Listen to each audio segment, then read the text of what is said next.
multiples raisons. Et voilà, donc on profite. Bonjour. On va lire un extrait de la parole de Dieu et on va prier avant toute chose. Seigneur, merci de bénir ce temps ensemble. Merci pour le privilège que nous avons de nous réunir en toute liberté. Merci pour ce lieu aussi. Et je te demande de bénir le reste de cette soirée et ce qui va être partagé. Et je prie cela au nom de Jésus-Christ. Amen. 2 Corinthiens 5. 2 Corinthiens 5. Alors, le verset qui m'intéresse en particulier ce soir, c'est le verset 13. Mais je vais lire un petit peu 2 ou 3 versets avant et après pour qu'on voie ensemble un peu le contexte. 2 Corinthiens 5. Il se trouve qu'en ce moment, dans mes études, je me retrouve toujours sur 2 Corinthiens. Donc, je crois que je vais faire peut-être une étude suivie de 2 Corinthiens à Paris très prochainement, parce qu'il y a vraiment plein de choses à dire. Donc, 2 Corinthiens 5, à partir du verset 11. « Connaissant donc la crainte du Seigneur, nous cherchons à convaincre les hommes. Dieu nous connaît, et j'espère que dans vos consciences, vous nous connaissez aussi. » Alors, pourquoi Paul écrit ceci ? Parce que la première et la deuxième épître aux Corinthiens, qui sont unies, il y a des thématiques qui reviennent dans les deux épîtres, mais un des problèmes auxquels Paul devait faire face, c'était la remise en cause de son apostolat.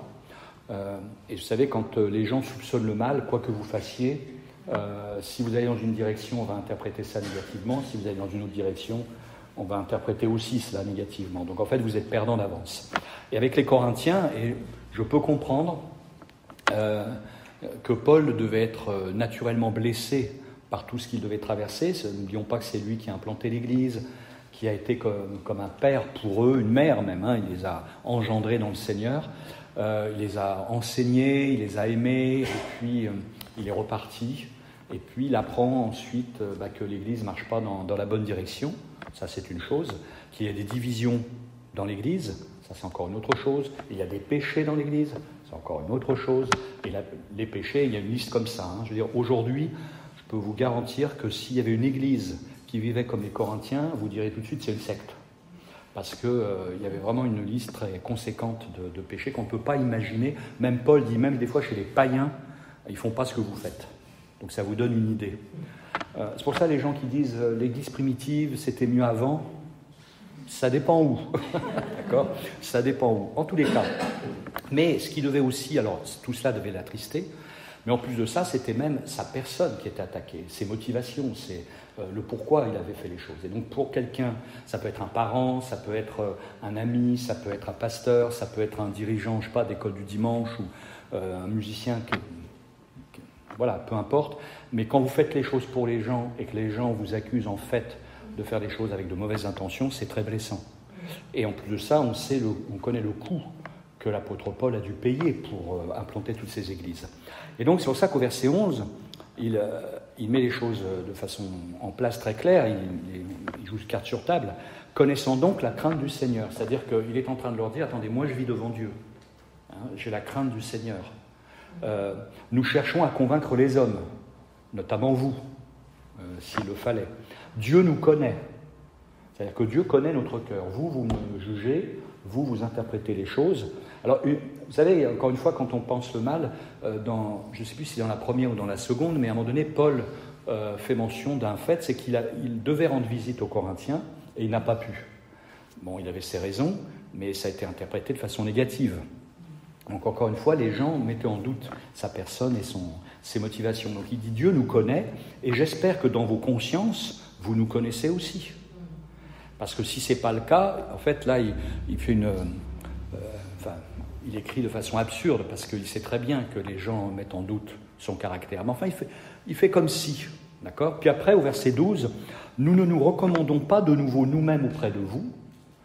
Et pourquoi il parle il utilise cette expression, nous ne nous recommandons pas, parce qu'à l'époque, il n'y avait pas Internet, il n'y avait pas le téléphone, il n'y avait pas la poste, il n'y avait pas tout ça, et ce qui fait que l'Église était naissante, et on ne savait pas qui faisait quoi, qui avait autorité, qui pouvait enseigner.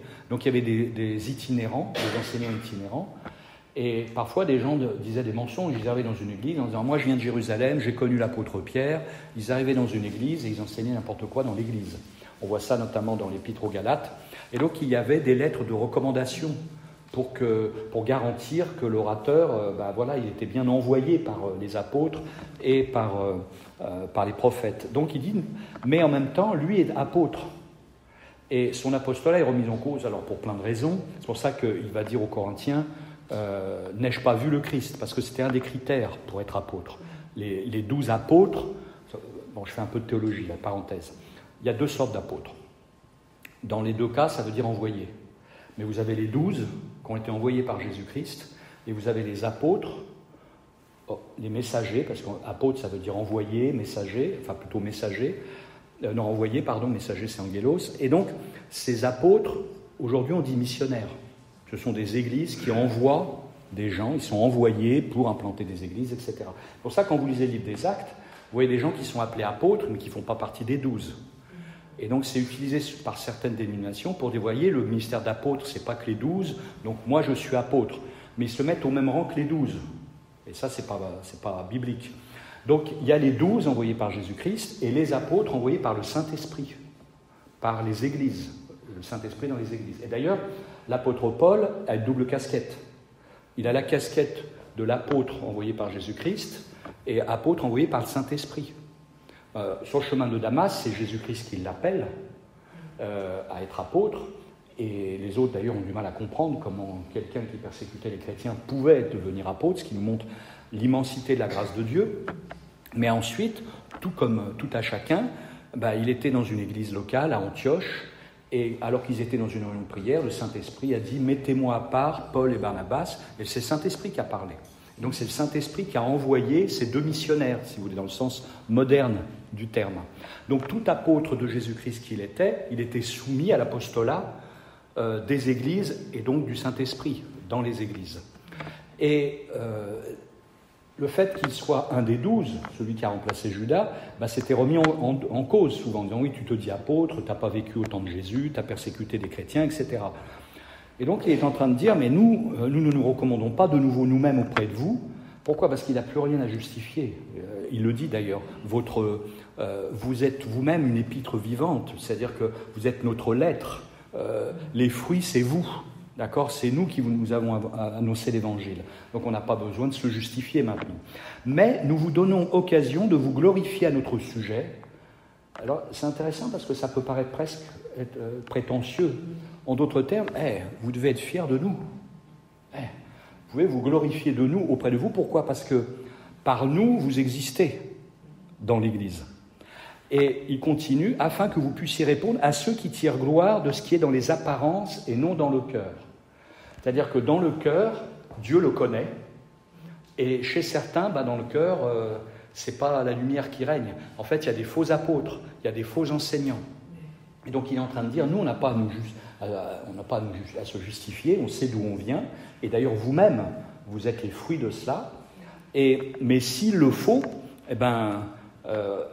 parlez de nous et du travail qu'on a fait dans votre vie, afin de parler à ceux qui tirent gloire dans les apparences et non dans le cœur. C'est-à-dire qu'il y a des gens qui arrivaient dans les églises et qui faisaient n'importe quoi sous une apparence d'humilité. Et après, au verset 13, et c'est le verset qui m'intéresse ce soir, en effet, si je suis hors de sens, c'est pour Dieu. Si je suis de bon sens, c'est pour vous. Alors, de bon sens, pourquoi ? Parce que, regardez ce que j'ai fait parmi vous. Je suis de bon sens. Je vous ai aimé. Il dit même, il devait peut-être sentir un petit peu le vent tourner, ou Saint-Esprit l'a peut-être averti.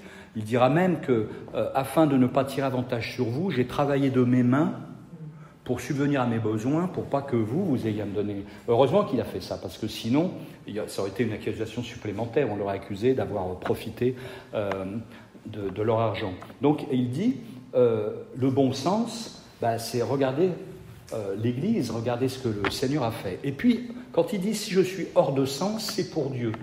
C'est-à-dire que ce n'est pas devant les gens qu'il est hors de sens. Et c'est là où moi je veux en venir maintenant, c'est que, le mot là, hors de sens, existémie en grec, au départ, stricto sensu, ça veut dire déplacer quelque chose ou le changer de position. Imaginons, vous êtes en train de conduire, en général le feu, il est dans un carrefour, il est à droite. Mais imaginez qu'un jour le feu soit à gauche, Vous dites, mais c'est hors de sens, c'est pas normal, il a été déplacé, ça n'a pas de raison d'être. Donc ça, c'était de façon littérale ce que signifiait ce mot. Et puis du coup, c'est devenu être étonné. C'est-à-dire on s'attend à quelque chose et puis c'est autre chose qui se passe. Ça, c'est quand c'était une remarque assez légère. Mais sinon, ça pouvait être stupéfait ou alors dire, mais le gars, il est hors de sens, il ne marche pas correctement. Et quand on lit un peu les Écritures et qu'on étudie ce mot, on s'aperçoit en fait que vivre l'Évangile, c'est être hors de sens. Mais hors de sens devant Dieu. C'est-à-dire que devant Dieu, nous vivons par la foi, et non pas selon les critères de ce monde, selon nos concepts, parfois même selon notre culture. Et donc, le Seigneur est amené à nous demander de faire certaines choses, de réagir d'une certaine manière, de croire en certaines choses et pas à d'autres. Et d'une certaine manière, c'est devenir hors de sens, c'est-à-dire on est décalé par rapport aux autres. La vie chrétienne, d'une certaine manière, c'est être hors de sens. Alors, ça peut se manifester à différents niveaux, mais un truc tout simple, c'est qu'aujourd'hui, quand vous avez des collègues de travail ou des voisins et que vous dites déjà vous allez à l'église tous les dimanches, on n'est pas hors de sens, mais nous sommes déjà des cas particuliers. Mais si on dit, comme vous ce soir, on y va aussi le mercredi soir, là ça devient hors de sens. Et puis si en plus, comme c'est le cas à Paris, on recommence les cultes du dimanche soir, 2 fois par jour, alors là c'est vraiment hors de sens. Puis à la fin c'est une secte, d'accord ? C'est-à-dire qu'on n'est pas dans les clous, on n'est pas selon le code. Il y a un code de la route pour vivre dans ce monde, et puis il y a un code de la route pour vivre dans les cieux. Et le code n'est pas le même. C'est comme si, d'une certaine manière, dans un pays on roule à droite, et dans un pays on roule à gauche. Ben nous, on est dans 2 pays à la fois, et on conduit à droite et à gauche. Et les autres voient notre manière de nous comporter. Alors, ça peut être dans des choix de vie, dans des façons de penser, et puis ça peut être aussi dans des choses d'ailleurs qui ne heurtent pas forcément le commun des mortels, c'est-à-dire que parfois des gens vont peut-être dire du mal de vous, puis vous n'allez pas réagir. Pas parce que vous êtes méprisant, mais vous savez que vous êtes aimé de Dieu, et puis les gens ils parlent derrière votre dos, tant pis pour eux, vous voyez, mais vous avez bonne conscience devant Dieu. Donc, d'une certaine manière, on va dire que ça a du sens de penser comme ça. Mais vu de l'extérieur, c'est hors de sens. Vous voyez, c'est pas vivre normalement. On vous fait du mal, il faut répondre par le mal. Nous, on ne fait pas comme ça. Et c'est hors de sens. Et notre chair, des fois, vient frapper à la porte de l'esprit. On dit, c'est hors de sens tout ça. Il faudrait réagir, il faudrait tomber dans la tentation, il faudrait écouter les initiations de la chair, etc. Mais on ne va pas le faire, c'est-à-dire qu'on va être un peu décalé. Et c'est vrai, quand on réfléchit un peu à la vie de Paul, c'est hors de sens. D'ailleurs, aux Corinthiens, il fait la liste de tout ce qu'il a traversé. Il a été fouetté plusieurs fois, 40 coups moins 1, il a été lapidé plusieurs fois, il a été rejeté dans les synagogues, il a eu des jeûnes, il a eu des disettes, il a failli se noyer. Enfin, bref. Une liste comme ça, tout en prêchant un Dieu qui est bon, gracieux, miséricordieux, qui nous aime. Attends, c'est hors de sens. Tu nous dis que ton Dieu est avec toi, mais regarde ta vie. Oui, mais il y a le sens commun, et puis il y a le sens spirituel. On est hors de sens. Mais s'il fait tout cela, c'est notamment, s'il a accepté de subir tout cela, et même de faire des choix par la foi, c'est parce qu'il aimait les Corinthiens. Il aimait les Galates, c'est-à-dire qu'il a fait les choses pour Dieu, mais aussi pour les gens, et non pas pour les spolier. La seule chose, c'est que quand vous êtes spirituel, vous êtes difficile à suivre quand vous êtes charnel. C'est-à-dire que les gens ne vous suivent pas dans vos raisonnements, dans vos choix de vie, dans même la personnalité que vous êtes, ça peut être très surprenant. Et j'imagine que Paul, si on faisait partie de son équipe et qu'on était charnel, sur l'équipe missionnaire, ça devait friter un peu. Pourquoi ? Parce que c'est dur à suivre quand quelqu'un est spirituel et que vous ne l'êtes pas. C'est mystérieux. C'est l'eau et le feu, si vous voulez. Ça ne peut pas s'entendre. Et donc c'est hors de sens, hors de nos concepts. Et vous savez, j'en ai parlé dernièrement parce que, c'est un passage que je connais dans le livre des Actes, mais ça m'a interpellé. Je me disais quand même, Paul, ça devait être particulier. Vous vous souvenez l'épisode où il arrive, je crois, en Macédoine, et puis il y a une prêtresse qui est possédée par un démon qui les suit pendant combien de temps ? 3 jours. Donc 3 jours, c'est le Fils de Dieu qui est avec lui, enfin voilà, c'est un envoyé de Dieu. En plus, elle prophétise des choses vraies, d'accord? Donc elle est derrière eux pendant 3 jours. Déjà, les apôtres avaient tous les dons, les 12, j'entends, notamment le don de chasser les démons. Elle n'a pas pu le faire le premier jour. Je veux dire, on se dit, attends, je connais la doctrine, Dieu est miséricordieux, Dieu veut nous délivrer du mal, Dieu... Et pourquoi il ne chasse pas le démon de cette femme tout de suite? Mais non seulement ça, mais il le fait au bout de 3 jours. Pour quelle raison? Il était fatigué de l'avoir sur le dos. C'était même pas une extase, le Saint-Esprit m'a montré qu'il fallait que je le fasse. C'est au bout de 3 jours, j'en ai marre, allez, je te chasse. Bon, j'ai toujours pas compris la raison pour laquelle ces choses se sont passées ainsi. Vous voyez? Mais imaginez, vous êtes sur l'équipe avec vos règles bien à vous, la loi, vous savez, la loi chrétienne, mais la loi quand même. La miséricorde voudrait qu'il chasse le démon tout de suite. Il devrait penser à nous, ça fait 3 jours qu'on l'a sur le dos, etc., etc. Donc on peut rationaliser, on peut interpréter, on peut même dire il ne fait aucun cas de l'âme de cette personne, parce que s'il le fait, c'est parce qu'il est fatigué. Bon, je ne vois pas dans le commentaire ou que le Saint-Esprit reproche quoi que ce soit à l'apôtre Paul. Donc, je ne sais pas pourquoi cette scène s'est passée ainsi. Mais ça, c'est hors de sens.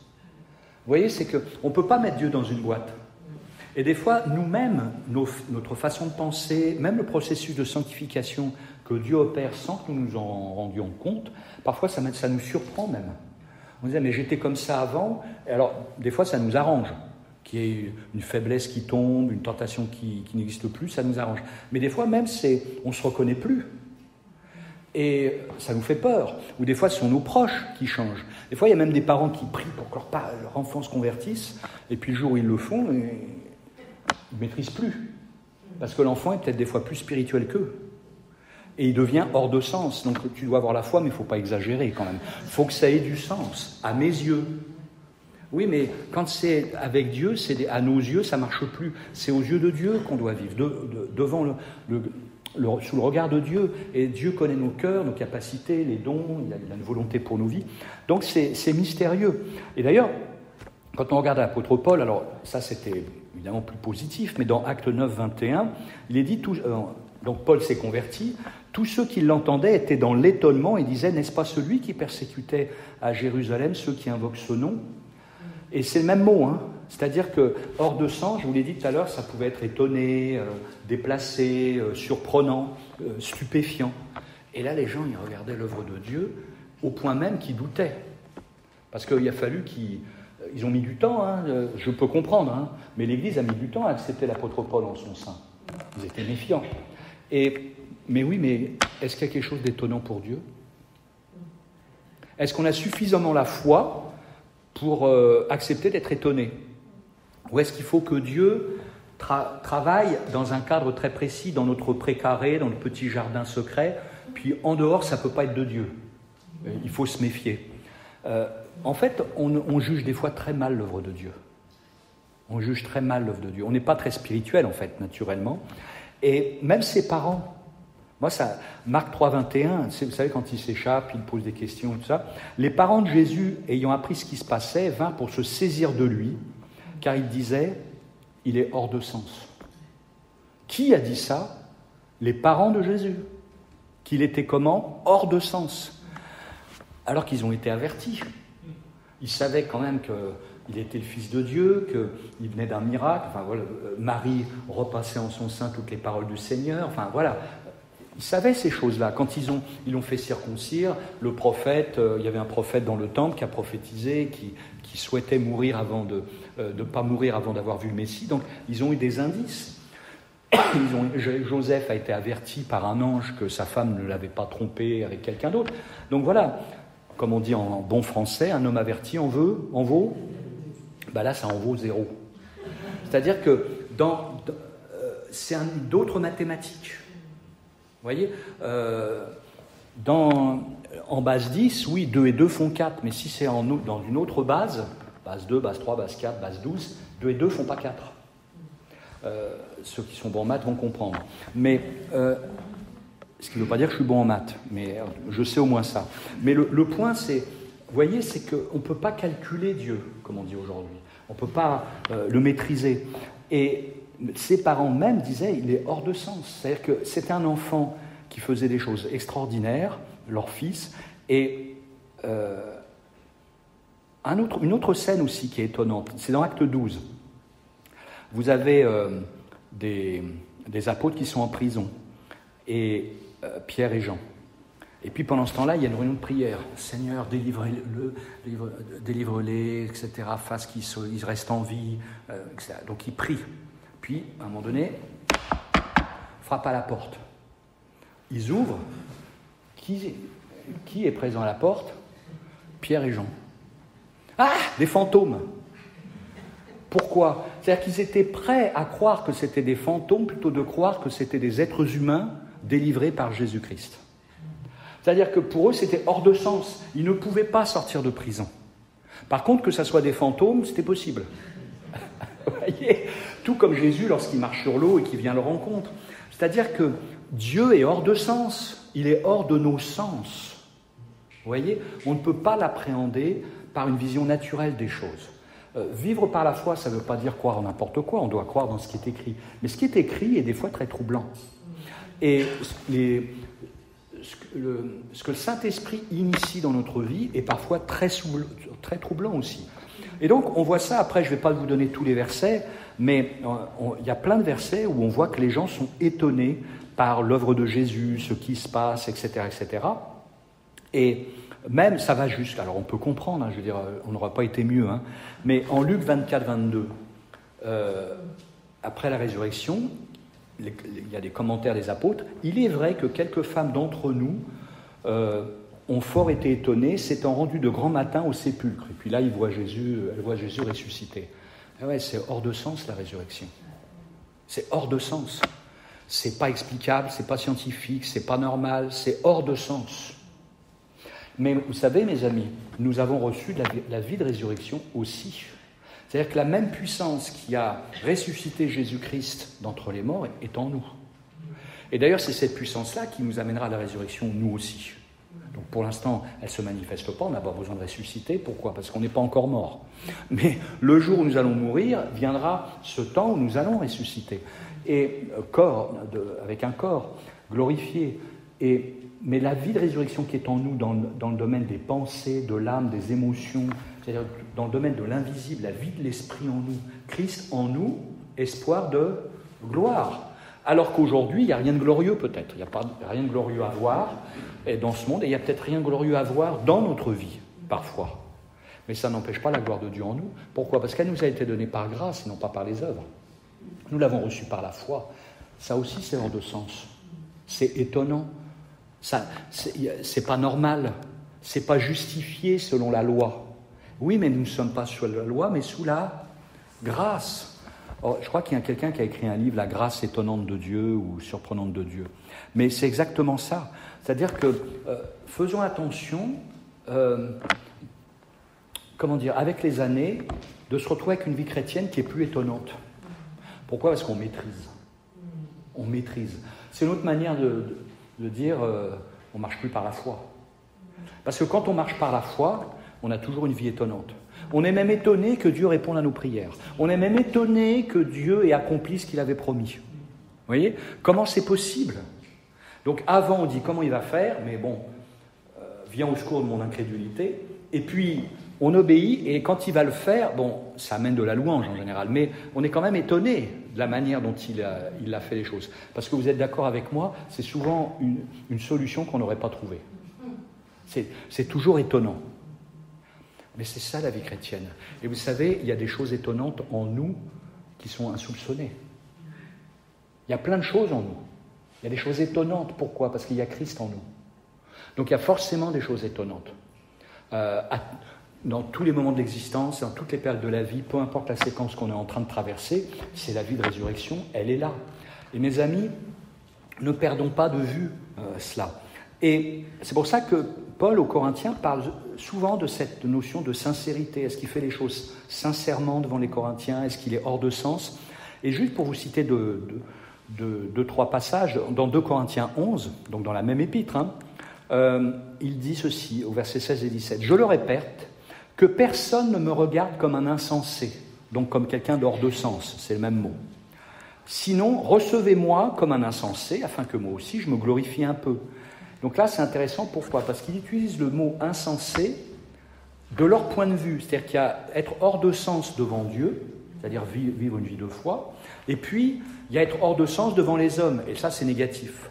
Et donc il est en train de dire, attendez, vous êtes en train de me critiquer, alors que vous acceptez des faux apôtres, des faux enseignants, des gens qui introduisent des doctrines pernicieuses et qui profitent de vous. Et donc, qu'est-ce qu'il dit ? Je le répète, que personne ne me regarde comme un insensé, ça devrait être normal. Il est insensé devant Dieu, mais pas devant eux. Devant eux, voilà, il donne sa vie, il a des preuves de ça. Mais il dit, sinon, si vous ne voulez pas me voir comme quelqu'un de sensé devant vous, recevez-moi comme un insensé, c'est-à-dire comme ces fous que vous acceptez, comme ceux qui sont hors de sens aussi, mais dans le sens négatif. Et il dit, afin que moi aussi, je me glorifie un peu. C'est-à-dire que ces gens qui viennent et qui s'introduisent dans les églises, sans lettre de recommandation, avec des mensonges, par de la séduction, en fait, ils amènent des arguments. Il dit, si vous voulez parler des arguments, moi je vais vous en donner des arguments. Et c'est d'ailleurs, je ne vais pas le lire maintenant, mais un peu plus loin, qu'il va parler de toutes les tribulations qu'il a subies. Il dit, vous voulez mes lettres de créance ? Voyez mes lettres de créance, voyez ce que j'ai traversé, et voyez si j'ai eu un intérêt à vivre comme vous prétendez que je vis. Et dit, donc, afin que moi aussi je me glorifie un peu, ce que je dis avec l'assurance d'avoir sujet de me glorifier, je ne le dis pas selon le Seigneur, parce que devant le Seigneur, on n'a pas à se glorifier, devant le Seigneur, on n'a pas à prouver quoi que ce soit, on doit être humble.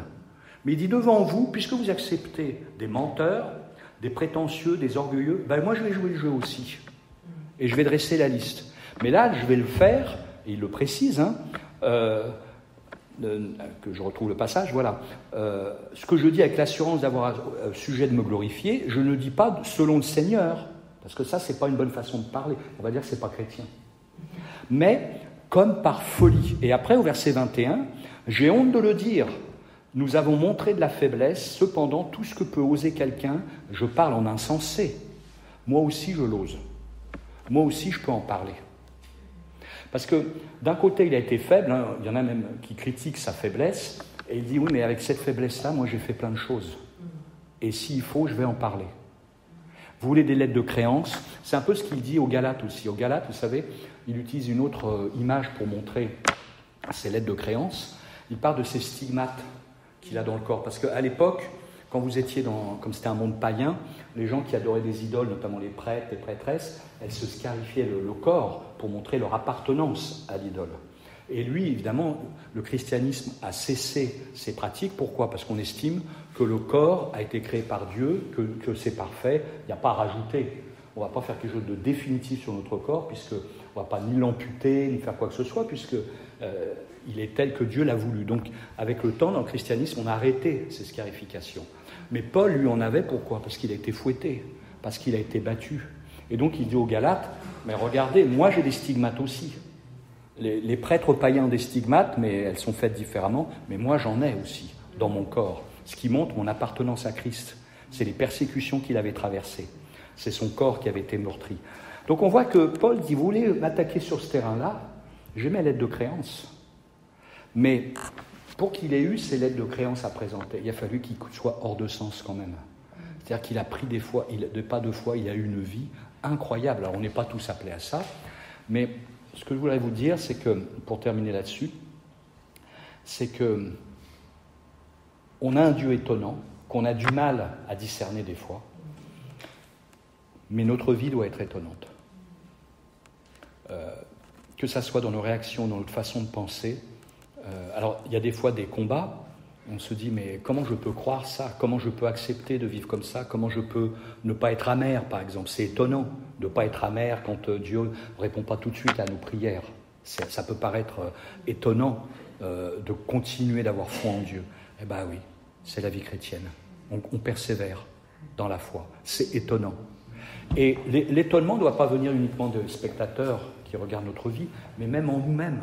Il y a la chair qui est opposée aux choses de l'esprit, mais on a choisi de suivre l'esprit. Et ça, c'est étonnant, tout le temps. C'est tout le temps étonnant. Si on ne vit pas une vie étonnante, c'est quelque part, on vit en nous-mêmes. On vit dans ce que l'on contrôle.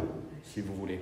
Et alors, évidemment, ça a du sens, voire même on a une approbation de la part de notre entourage, mais pas forcément l'approbation divine. Et pour terminer, j'aimerais relire le verset initial et celui qui suit, que vous connaissez. Mais on revient à 2 Corinthiens 5,13. En effet, si je suis hors de sens, c'est pour Dieu. Si je suis de bon sens, c'est pour vous. Car l'amour de Christ nous presse, parce que nous estimons que si un seul est mort pour tous, tous sont donc morts. C'est-à-dire, moi je suis mort en Christ, mais vous aussi, et vos péchés avec. Moi, ce qui motive à continuer de vous écrire, ce qui motive à continuer de vous pardonner, c'est que tous les péchés, tout ce que vous êtes en train de me balancer au travers de la figure, ça fait partie de votre mort en Christ. Voilà, c'est la chair, c'est comme ça. Et donc, je le prends pour ce qu'elle est. Parce que si un est mort pour tous, moi, je suis mort en Christ, pardonné en Christ, mais vous, vous êtes mort en Christ, et donc je ne vous blâme pas, je ne vous en tiens pas rigueur, parce que Christ a payé le prix. Et c'est pour ça que si je suis hors de sens, c'est par amour. Et donc, pour terminer, pourquoi on est hors de sens ? Parce qu'on est poussé par l'amour de Dieu. C'est l'amour pour Dieu et l'amour de Dieu pour les autres qui nous amène à vivre une vie hors de sens. Quand on n'aime pas, on garde pour soi. Donc, soyons pressés par l'amour de Dieu afin d'avoir une vie hors de sens. Que Dieu vous bénisse. Amen.